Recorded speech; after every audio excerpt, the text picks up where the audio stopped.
الشیطان الرجیم بسم اللہ الرحمن الرحیم۔ تربیت کا مطلب ہوتا ہے تبلیغ الشیء الی کمالہ شیئا فشیئا، کسی شے کو درجہ کمال تک پہنچانا آہستہ آہستہ۔ ٹھیک ہے، تو اس کا مطلب یہ ہے کہ اگر ہم چند اپنے خاندان کے رسم و رواج، اٹھنے بیٹھنا اگر بچے کو سکھا بھی دیتے ہیں اور اس کے بعد ہم کہتے ہیں بس اب ختم ہو گیا، تو اصل میں تربیت کا فریضہ تو سر انجام ہوا ہی نہیں، کیونکہ وہ تو کمال تک پہنچانا، اور وہ بھی آہستہ آہستہ۔ ہمارا بس کمال یہیں تک ہی ہوتا ہے، بعض وقت بیٹا زور سے چھینکتے نہیں ہیں، پاؤں مت ہلاؤ، برہنہ سر کھانا نہ کھاؤ، شور نہ مچاؤ، فلاں فلاں۔ یا کسی قاری صاحب سے ہم کہتے ہیں کہ جی آپ ایمان مفصل، ایمان مجمل، 6 کلمے، ناظرہ قرآن یا حفظ نماز سکھا دیں، بس اس کے بعد ختم۔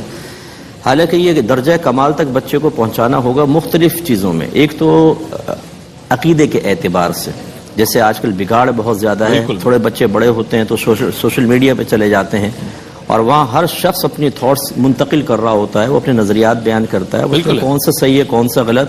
اگر بچے نے بیسکس سیکھی ہوں تو کم از کم اس کے منفی اثرات اس پر مرتب نہیں ہوں گے۔ ایسے ہی احکام شرعیہ عملیہ کے معاملے میں کہ جیسے تھوڑا سا بڑا ہوگا تو نماز فرض، روزہ فرض، اس کے بعد اگر پیسہ آ گیا تو زکوٰۃ، پھر حج بھی ہے۔ اسی طریقے سے دیگر معاملات وہ خرید و فروخت کرے گا، کرائے پہ چیز کو لینا دینا ہے۔ تھوڑا اور بڑا ہوگا تو نکاح کے معاملات ہیں۔ تو یہ احکام شرعیہ عملیہ کے سلسلے میں پہلے علم اور اس کے بعد تربیت۔ تیسرا گناہوں کی معرفت ہوتی ہے کہ اس گناہوں کے اندر ایک تربیت دینا کہ کیا جائز ہے نہ کیا جائز، تو کس طریقے سے اس کو بچنا ہے، کس طرح نہیں بچنا۔ تربیت جو ہے ایک تو علم کے ساتھ ہوتی ہے، آپ نے اگر سے علم اور تربیت کو علیحدہ علیحدہ بیان فرمایا، وہ یقینی سی بات ہے کہ ہے تو علیحدہ، لیکن تربیت موقوف علم پر، ٹھیک ہے، علم نہ ہو تو کس چیز کو پیمانہ بنا کر ہم تربیت کریں گے، ٹھیک ہے۔ اور دوسری بات ہے کہ ایک تو علم اور دوسرا رول ماڈل بننا۔ ماں باپ اگر رول ماڈل بنیں گے تو بچے آبزرو کر کے سیکھتے ہیں۔ تو اس کا مطلب ہے کہ یہ دو چیزیں بہت ضروری ہیں۔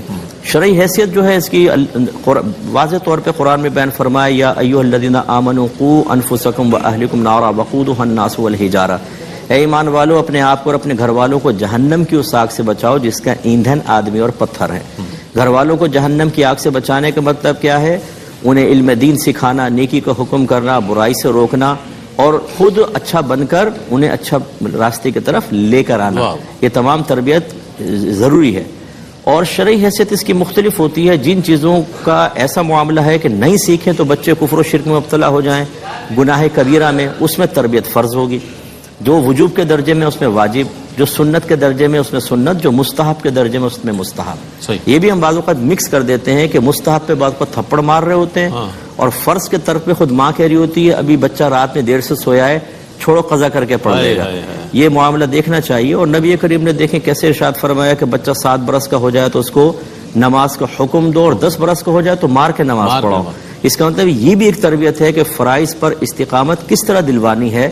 رحمت للعالمین ارحم الراحمین کے حکم سے یہ بیان فرما رہے ہیں، مار کے نماز پڑھو۔ بہت اچھی بات۔ اللہ تعالیٰ فرماتا ہے وَأْمُرْ أَهْلَكَ بِالصَّلَاةِ وَاصْطَبِرْ عَلَيْهَا لَا نَسْأَلُكَ رِزْقًا نَحْنُ نَرْزُقُكَ، اپنے گھر والوں کو نماز کا حکم دو اور خود بھی اس پر ثابت قدم رہو، ہم تم سے رزق کا سوال نہیں کرتے، رزق تو ہم تمہیں عطا فرمائیں گے۔ اس کا مطلب یہ ہوا کہ جب ہم اچھی تربیت کر دیتے ہیں ایک کامل فرد تیار ہوتا ہے، ایک اچھا باپ، ایک اچھا شوہر، ایک اچھی اولاد، ایک اچھا افسر، ایک اچھا استاد، ایک اچھا شہری، ایک اچھا مومن۔